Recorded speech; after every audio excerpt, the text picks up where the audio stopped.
Jesus, love you, Jesus loves you. Jesus. A True Christian by Joseph Zeiss, Chapter 4, in Uganda. When we landed on the final flight, it was also cool. I use that word a lot. I looked at the odd trees and thought, man, this is weird. I am in Africa. Our schedule was, LOL, for Dr. K to walk upstairs where the guys stayed and say, good morning, time to get up. I tried not to hate him for this because he is so cool, but it was 6 in the morning. We usually didn't get to sleep till 11 or 12 after going hard all day. It seemed as soon as I went to sleep, he was saying in a kind and authoritative voice, good morning, get up. I didn't sleep that well sometimes, but it was cool knowing that we were, as it seemed, in God's country. Some kind of different dimension where Jesus was more real, and it's all we thought about and worked about.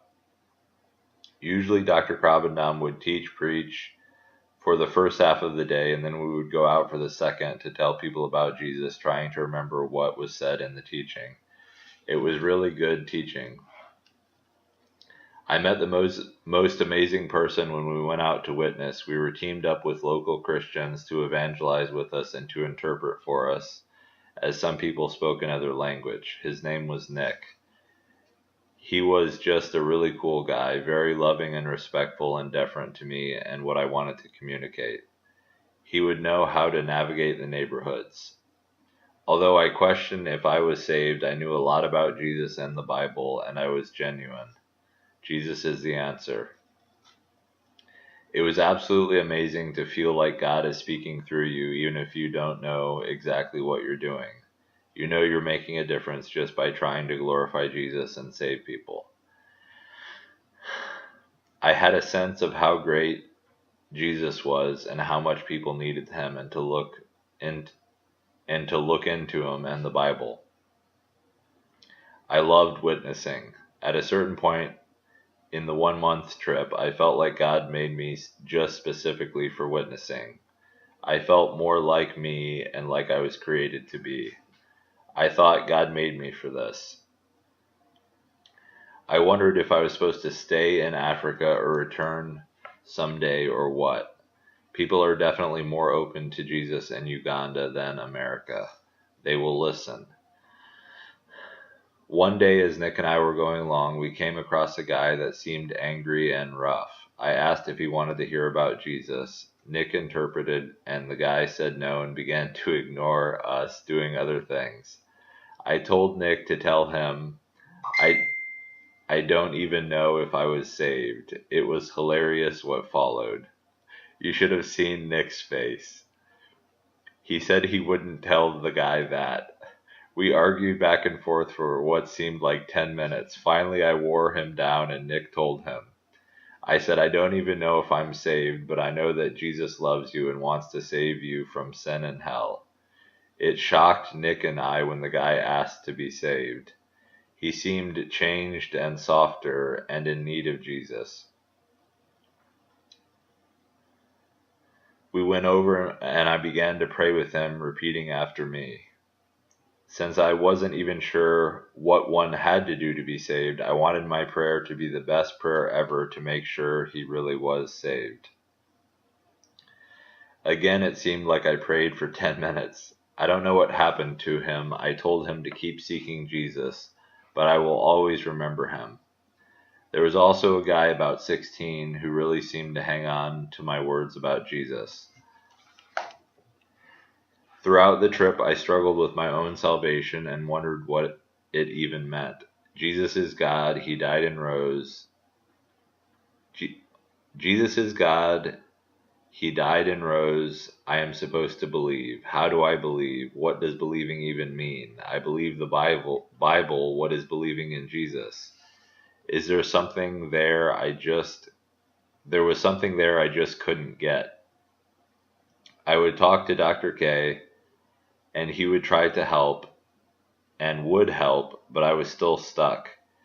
I would talk with everyone on the trip who seemed to know. I actually started doing that at Covenant. I would go from person to person trying to get saved or figure it out. One thing that I kept hearing from people was that there was no magical words to say. Some people would say, go and pray all night until you're saved, and I tried that 3 or 4 times. I went to my car, got in the front seat, put my knees on the floor facing the seat, and would try to meet God and pray. I was just hoping for something to happen. I needed Jesus. I needed his love and acceptance. I needed a friend. I remember one night in the car praying, Jesus save me, over and over again for about half an hour. After that, I went in and out of sleep and praying. It seemed like it went nowhere, and now I was exhausted with chapel and classes starting soon. I went into chapel to hear the song, Leaning on the Everlasting Arms. I started to cry. Maybe God did see me in the car, trying to get saved, and he loved me. So anyways, while in Uganda, I talked to many people about salvation and how to get it. Another answer seemed to come up a bit. Talk to God and not to people about it. I think part of the reason I constantly asked about salvation was loneliness, wanting a friend, and to feel connected, as well as get saved. One night I was really struggling with this and talked to a guy that said I should fast and pray and make sure I got saved soon or I might go to hell. I know it sounds weird, but when I looked into his eyes, they seemed like Jesus was telling me this with authority, so I determined to try and not eat until I was saved. It was really hard. I felt horrible from not eating, especially when we went to a certain house that had a practical feast for us about 5 or 6 days into not eating. They all seemed so happy and content and enjoying one another and eating. And I was outside trying to keep my resolve. I kept thinking, do I want to eat one good meal and then go to hell? Or should I fight as hard as I can to escape certain death, judgment, and flames? I was really scared. I also began to think of my mother. We seemed alike. We did the right things. We did the Christian things. We loved Jesus. But it seemed like we were both lost. And if I didn't get saved, I would be pushing my loving mom, possibly the person I care the most about, right into hell. I could eat. Is a meal worth my mommy's life? I was so hungry and couldn't take it, but managed by talking to someone outside the house about salvation. I was very urgent because I thought I would go insane with hunger and didn't want me and my mom going to hell, but she seemed calm and like it was a simple matter.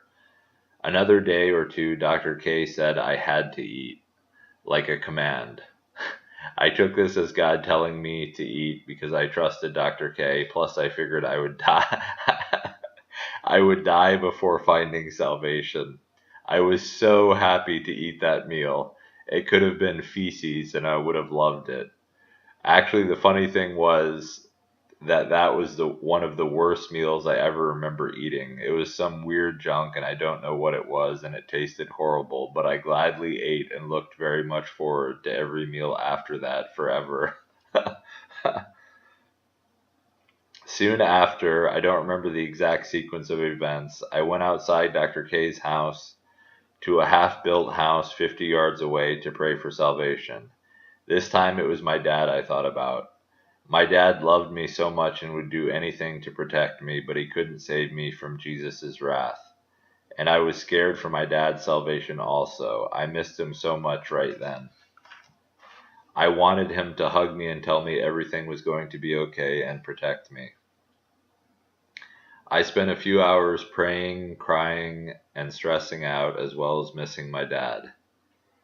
I spent one night up all night praying and reading the Bible. I read a lot of the Bible, but where I turned, it seemed I had never heard before. I read a lot of the Bible, but where I turned, it seemed I had never heard before. It was in Isaiah, Jeremiah, and Ezekiel.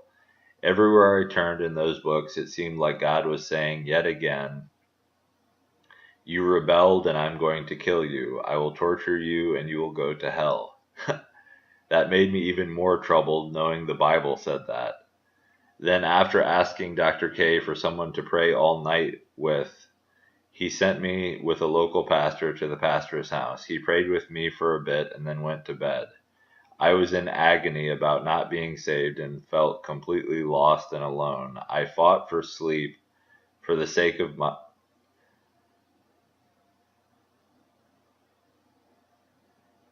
Oh, I fought sleep.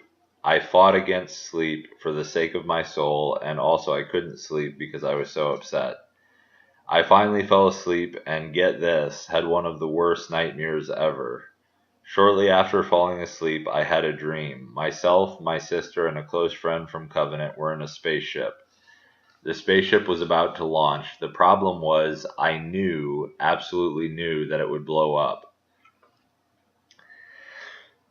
It was a matter of minutes before we would all be dead. The only problem was I couldn't seem to speak. My friend was telling jokes that were very funny, and my sister was laughing hysterically. They both thought that everything was fine or didn't care.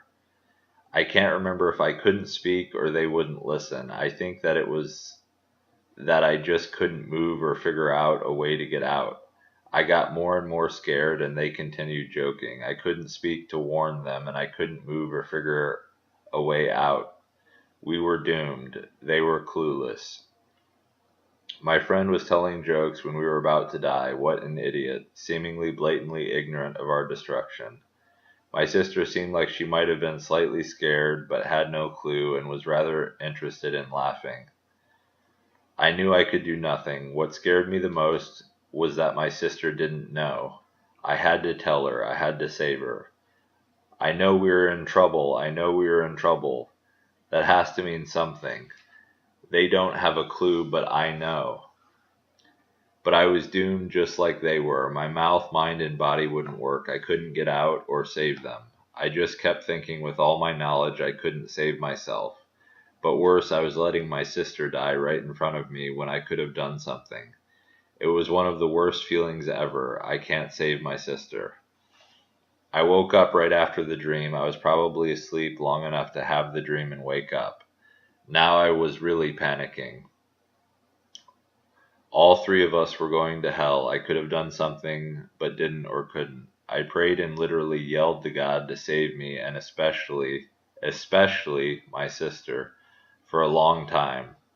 The pastor woke up at some point eventually and took me to his vacant church and left. I went in a back room and cried and screamed and begged God to save me and my sister. God, please let me get saved so I can save her and warn her, please. I yelled and prayed for hours.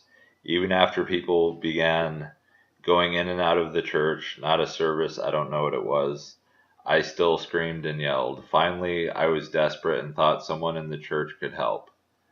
Someone at the church could help. I went out crying to this older lady and told her the story. She helped a good deal and then read to me from Isaiah. She said that it was God talking to me. It may have been around Isaiah 49:6 about God using me to save Israel and the Gentiles, but I remember it was definitely about God raising me up and using me a lot. I was really encouraged until I asked her if she told other people the same thing. She said yes. Then I was kind of mad at her.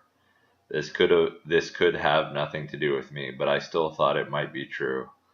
Looking back on it now, I do think it was of Jesus, and I think and hope he has and will raise me up and use me greatly for his glory, and so others tormented with salvation or not may finally be safe, saved, fully loved, and have Jesus living in them and through them 24/7 with power. Jesus. All right. That was the end of the chapter. Love Jesus, loves you. Cheers.